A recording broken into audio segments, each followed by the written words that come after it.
नमस्कार दोस्तों बेटी को बेटी ही रहने दो, बेटा नहीं कहो।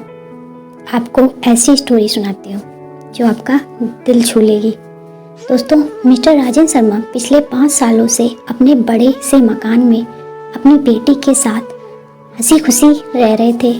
उनकी उम्र अब 60 को पार कर चुकी थी और बेटी प्रिया अब 28 की होने को थी।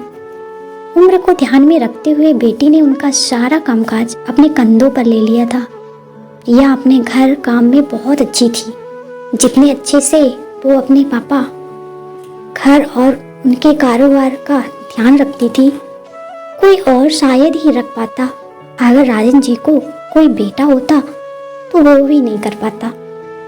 इन बाप बेटी का रिश्ता बहुत ही प्यारा था।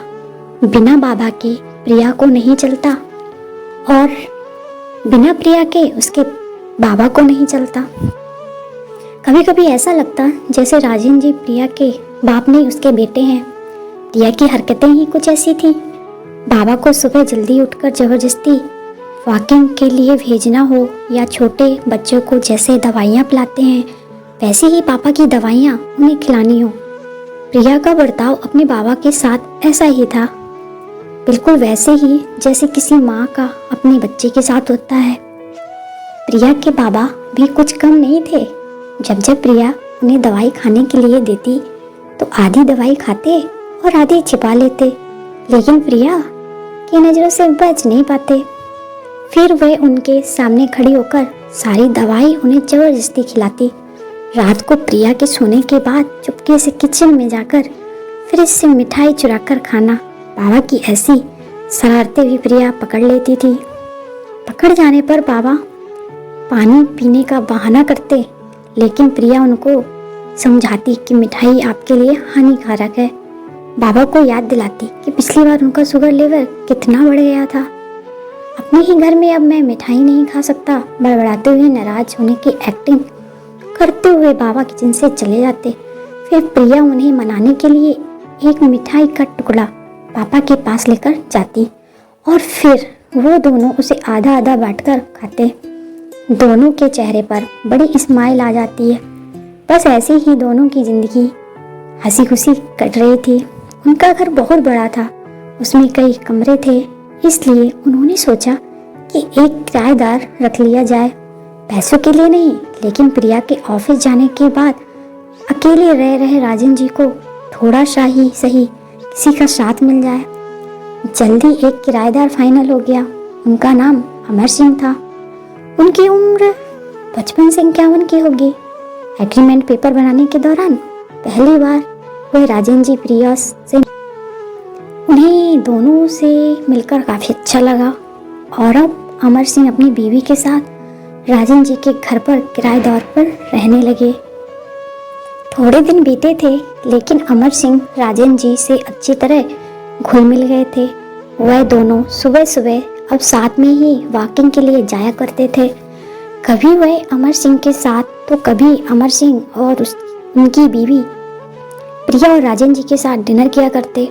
एक सुबह जॉगिंग के दौरान अमर सिंह ने कहा कि आप और प्रिया अकेले ही रहते हैं, आपको तो काफ़ी कुछ मैनेज करना पड़ता होगा, आप कैसे सब इतने अच्छे से संभाल लेते हैं। अजी, मैनेज क्या करना, मेरी होशियार बेटी के लिए ये कुछ भी नहीं है। प्रिया सब इतने अच्छे से संभाल लेती है कि मुझे किसी बात की कोई चिंता ही नहीं है।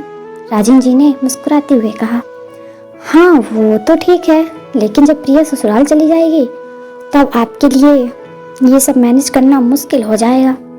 आपका कोई बेटा भी तो नहीं है और आप अकेले ही इतने बड़े घर में रहते हैं।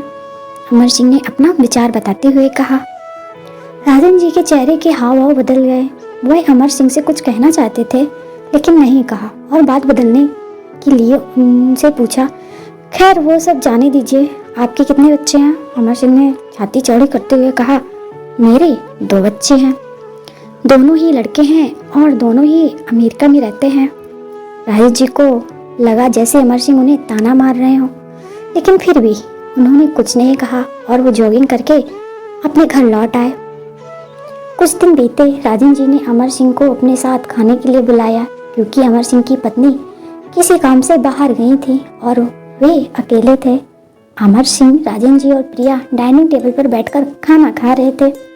पहला निवाला खाते हैं अमर सिंह ने खाने की तारीफ करते हुए कहा, प्रिया बेटा, तुमने आज खाना बहुत अच्छा बनाया है। राजन जी ने गर्व महसूस करते हुए कहा, हाँ, मेरी बेटी बहुत अच्छा खाना बनाती है।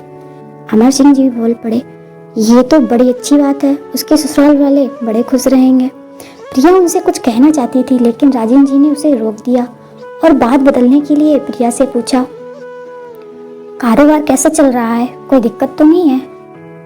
प्रिया ने कारोबार की सारी जानकारी और स्थिति अपने पापा को बताई, जिसे अमर सिंह भी सुन रहे थे और वह प्रभावित होकर बोले, वाह प्रिया बेटा, मानना पड़ेगा, जिस तरह से तुम सारा कारोबार संभाल रही हो, तुम राजन जी की बेटी नहीं बेटा हो। अब राजन जी से रहा ना गया, उन्होंने कहा, पता नहीं क्यों आप सभी लोग बेटी को बेटे के साथ कंपेयर करते हो। ऐसा एक भी काम या एक भी फील्ड बताइए जिसमें बेटियों ने अपना नाम न बनाया हो। अरे आसमान में प्लेन उड़ाने से लेकर देश के सर्वोच्च पद बैठकर देश चलाने तक बेटियों ने हमेशा अपने आप को साबित किया है, लेकिन आप जैसे लोग अभी भी उनकी तुलना बेटों से ही करते रहोगे। होते होंगे बेटे सबके लिए ज़्यादा इम्पोर्टेंट, मेरे लिए तो मेरी बेटी ही सबसे बढ़कर है। और मैं ये फ़ख्र से कहता हूँ, जो मेरी इस बेटी ने मेरे लिए किया है, जितना प्यार मुझे दिया है, उतना दुनिया का कोई भी बेटा नहीं दे सकता। चलिए मैं आपसे ही पूछता हूँ, आपके 2 बेटे हैं ना, बताइए वो साल में आपसे कितनी बार मिलने आते हैं? अमर सिंह जी, दुनिया बदल चुकी है, अब आप भी बदल जाइए। बेटी को बेटी ही रहने दीजिए, उसे बेटा बनाने की कोशिश मत कीजिए। दोस्तों, इतनी सुंदर कहानी का एक छोटा सा सारांश आपको बताते चलूं कि आप जब भी किसी बेटी का सम्मान करेंगे तो एक बेटी की तरह ही करना। ऐसा कभी मत कहना कि तुम बेटी नहीं बेटा हो। नमस्कार।